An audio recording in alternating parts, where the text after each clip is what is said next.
여러분 반갑습니다. 말씀 회복을 위한 성경대로를 시작합니다.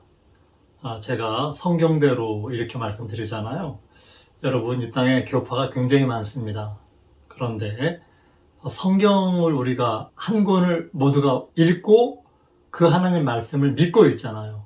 저는 이 땅의 교파는 사실은 오직 하나 예수교밖에 없다고 저는 생각하는 사람입니다. 그래서 성경대로 교파들이 각 교리로 알고 있는 각각의 교리가 모두 성경적이어야 된다고 생각을 합니다. 그리고 신학자들이, 목사님들이, 교파의 창시자들이 만들어낸 교리가 만약에 지금 이 시대에서 우리가 판단할 때 성경적이 아니면 반드시 성경으로 회복해야만 된다고 생각을 하는 사람입니다. 그래서 이 말씀을 전하고 있습니다. 지난 시간까지 칼빈의 5대 강령, 제한적 속죄에 대해서 말씀을 드리고 있는데요. 칼빈은 절대적인 예정에 의해서 선택된 사람들을 위해서 예수님이 십자가를 지셨다. 이렇게 얘기를 하고 있죠. 그리고 이 부분에 대해서 반대하는 알미니아는 예수님의 죽으심은 모든 사람을 위한 것이다. 모든 사람의 속죄를 위한 것인데 이것을 제한시키는 것은 각 개인의 믿음이다. 각 개인이 믿는 사람은 속죄를 받고 믿지 않는 사람은 벌을 받는 것이지 무조건적으로 절대적으로 예정된 사람들만을 위해서 돌아가신 게 아니다. 보편적인 속죄다. 이렇게 알미니아는 얘기를 하고 있죠. 그래서 우리 예수님, 그분은 모든 사람을 위해서 사도행전 2장 21절에 보면요. 누구든지 주의 이름을 부르는 자는 구원을 얻으리라. 이렇게 기록하고 있어요. 누구든지예요. 만민에게 전파되는 복음. 모든 사람에게. 로마서 10장 11절에 보면요. 성경에 이르되 누구든지 저를 믿는 자는 부끄러움을 당하지 아니하리라 하니 우리가 이 땅에 살면서 우리의 삶이 끝났을 때 가장 큰 부끄러움은 하나님 앞에 설 수 없는 내 영혼이 구원받지 못하는 부끄러움 아닐까요? 누구든지 하나님을 믿는 자는 부끄러움을 당하지 않습니다. 디모데전서 2장 4절에 보면요. 하나님은 모든 사람이 구원을 받으며 진리를 아는 데 이르기를 원하시느니라. 너무너무 명백해요. 칼빈의 가장 믿을 만한 죄자가 이 예정론에 대한 그런 옹호하는 강의를 부탁을 받고 그가 자기 제자 중에서 칼빈의 일대 제자가 그 부탁을 받았죠. 그 일대 제자가 자기 제자 중에서 가장 말씀을 많이 알고 많은 사람에게 신뢰가 있고 가장 믿을 만한 제자에게 이 예정론에 대해서 설교를 부탁했는데 그가 성경을 보면서 이거 아니잖아. 지금 예정론을 믿는 교파에 다니시는 분들 제가 알기에 이 예정론에 문제가 있다고 얘기하시는 분들 굉장히 많이 보았습니다. 제가 이 부분에 대해서 많은 사람들의 얘기를 들으면서 어떻게 이런 교리가 나올 수 있는지 정말 이해할 수가 없더라고요. 하나님은 모든 사람이 구원을 받으며 진리를 아는 데 이르기를 원하신다. 사도 바울이 디모데에게 첫 번째 쓴 편지에서 아주 명백히 말씀하신 내용이에요. 디모데전서 4장 9절에 보면요. 미쁘다 이 말이요. 모든 사람들이 받을 만하도다. 모든 사람들이 받을 만한 그 말. 그 말은 우리 하나님께 우리가 소망을 두는데 그분은 우리 모든 사람, 특히 하나님을 믿는 사람들의 구주다. 이렇게 얘기를 하고 있어요. 햇빛이 비추고 비가 내리잖아요. 그런데 모든 사람에게 햇빛이 비치고 비가 내리지 않습니까? 하나님의 은혜를 몇 사람의 특정해서 제한한다는 것, 이런 발상 자체가 성경을 통해서 어떻게 나왔는지 솔직히 저는 이해를 잘 못하겠습니다. 디도서 2장 11절에 보면요. 모든 사람에게 구원을 주시는 하나님의 은혜가 나타나 이렇게 되어 있어요. 하나님의 구원은 제한적인 것이 아니라 모든 사람에게 주시기 위해서 구원을 준비하셨죠. 이제 세 번째, 전적인 타락. 범죄한 인간은 스스로의 구원을 위하여 아무것도 할 수 없을 만큼 전적으로 타락했다. 이렇게 얘기를 하고 있어요. 그러니까 인간은 악하다는 전제를 하고 있습니다. 그런데 알미니아는 타락한 상태의 자연적인 인간은 스스로 선하게 될 수도 없고 새로워질 수도 없다. 의지를 새롭게 하시는 성령의 은혜가 없이 인간은 자신이 구원에 대해서 무력하다, 무능하다, 악한 게 아니라 자연적으로 무력하다. 이렇게 알미니아는 얘기하고 있습니다. 네 번째, 칼빈의 불가항력적인 은혜. 하나님은 성령을 통해서 선택된 자들이 회개하고 구원을 받지 않을 수 없도록 저항할 수 없는 은혜로 역사하시지만 저주가 예정된 자들에게는 이 은혜가 주어지지 않는다. 그러니까 이건 무조건적인 불가항력적으로 구원받을 사람들에게는 하나님의 은혜가 임한다.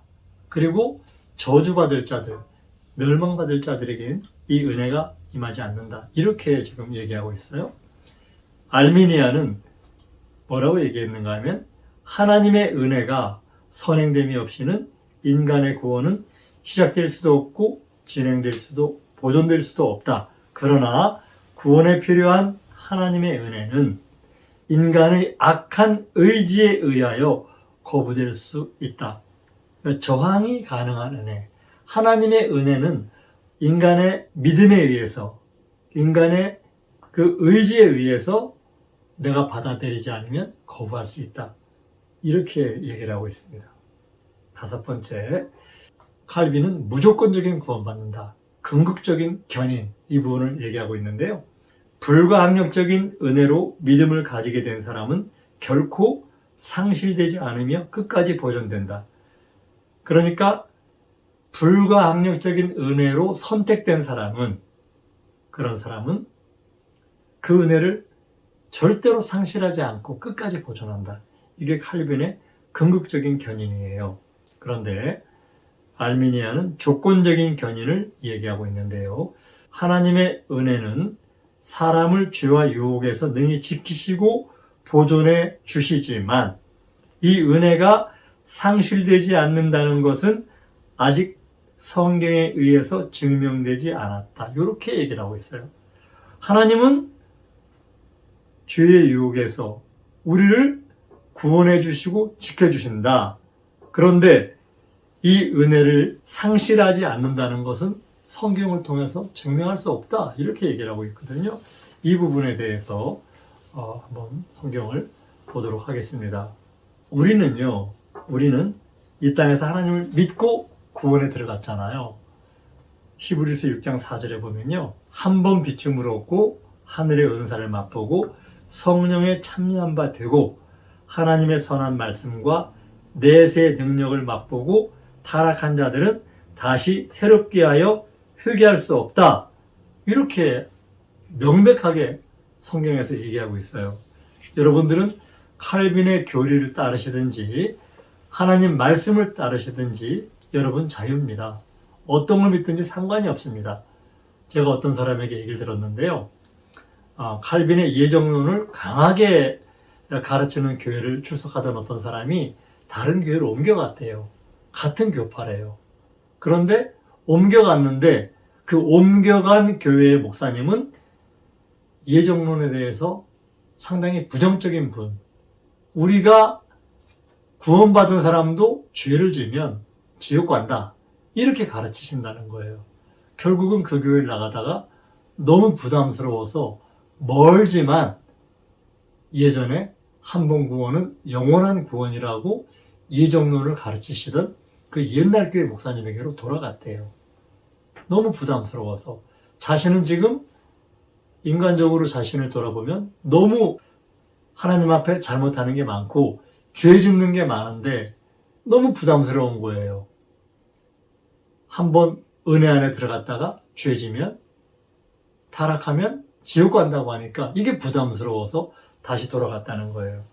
사도 바울은 그래서 항상 복종하여 두렵고 떨림으로 너희 구원을 이루라고 이야기하고 있습니다.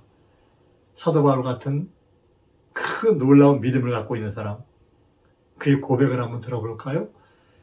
로마서 7장 21절, 그러므로 내가 한 법을 깨달았노니 곧 선을 행하기 원하는 나에게 악이 함께 있는 것이다.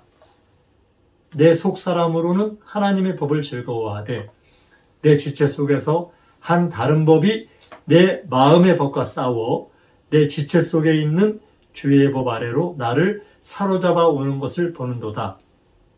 오호라, 나는 곤고한 사람이로다. 이 사망의 몸에서 누가 나를 건져내랴. 우리 주 예수 그리스도로 말미암아 하나님께 감사하리로다. 그런즉 내 자신이 마음으로는 하나님의 법을, 육신으로는 죄의 법을 섬기노라. 이렇게 얘기하고 있어요. 우리 모두가 겉사람이 있고 속사람이 있잖아요.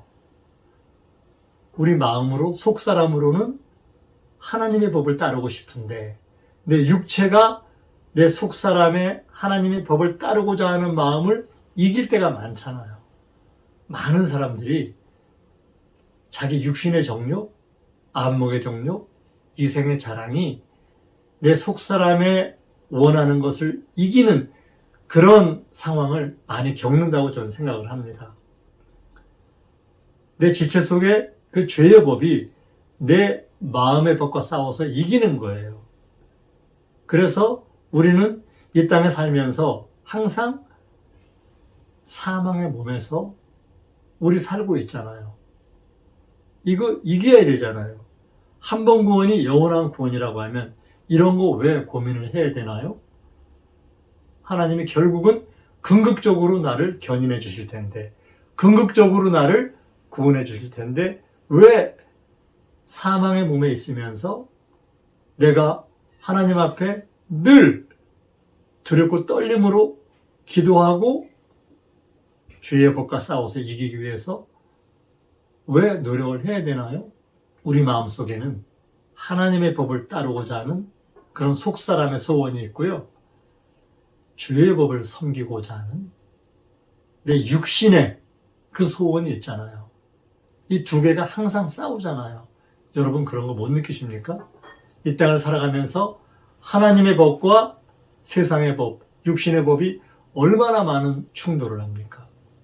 그런데 우리가 하나님의 법으로 육신의 법을 이기려고 노력하지 않습니까? 왜? 내가 육신의 법에 져서 그 시간이 길어지고 반복적으로 내가 육신을 따라가는 삶을 산다고 하면 결국 나 자신이 하나님 앞에 버림받은 구원받지 못한 사람이 될 수 있다는 것 여러분 다 아시잖아요. 그렇게 살고 계시리라고 저는 믿습니다. 히브리서 10장 26절에 보면요. 우리가 진리를 아는 지식을 받은 후 짐짓 죄를 범한 즉 다시 속지 않은 제사가 없고 오직 무서운 마음으로 심판을 기다리는 것과 대적한 자를 소멸할 맹렬한 불만 있으리라. 만약에 칼빈의 예정론이 정말 성경적이라고 하면 얼마나 좋을까요? 결국은 불가항력적인 은혜로 믿음을 가지게 된 사람, 구원받은 사람, 끝까지 보존되고 상실되지 않으면 얼마나 좋겠습니까? 여러분, 성경의 가르침은 그렇지 않습니다. 진리의 지식을 받은 사람이 죄를 범하면 속지 않은 죄사가 없다. 심판을 기다리는 것과 우리를 태울 그 맹렬한 불만이 있다. 이것이 바로 성경의 기록입니다. 여러분, 기록된 말씀 안에서 하나님을 섬기시는 그런 복된 분들 되시기를 예수님의 이름으로 부탁을 드립니다. 감사합니다. 성경대로